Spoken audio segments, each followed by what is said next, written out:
In recent years, running has become a popular form of exercise throughout the world. Many run primarily for the exercise, but others run to condition themselves for well-publicized races of various distances. Perhaps the premier endurance race is the marathon, a modern-day race that had its roots in ancient Greece. In some respects, progressing through life is like running a marathon. Life, like a marathon, requires a good start and a strong, consistent effort all of the way to the finish. I suppose some of you at one time or another feel that you're hitting the wall, feel an almost compelling urge to quit, give up, or give in to temptation. You'll meet challenges, adversities, and temptations that seem to be more than you can bear. In times of sickness, death, financial need, and other hardships, you may wonder whether you have the strength, courage, or ability to continue. However, be sure you understand that God will not allow you to be tempted beyond your ability to resist. He does not give you challenges that you cannot surmount.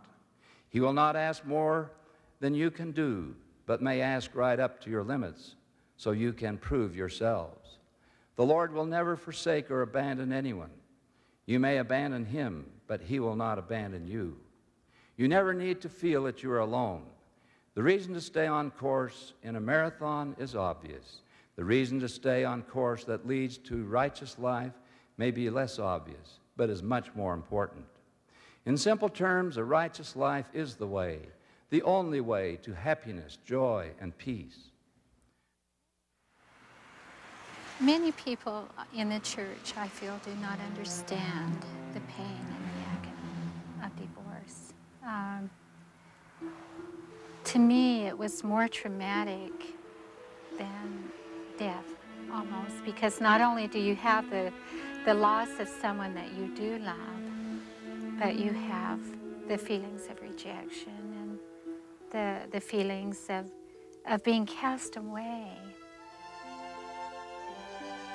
My mother was the one person in this instance that I could go with, and at times being angry even, I would lay open all of these feelings, and always her kindness and her sympathy and her listening, knowing that she cared, was of great value.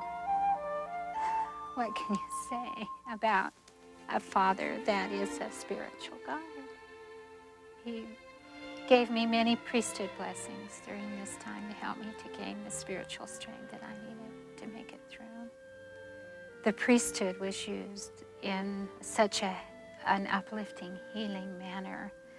The joy of being born of goodly parents. There's not a greater blessing in my life. They left me the most beautiful gift that I could ever have.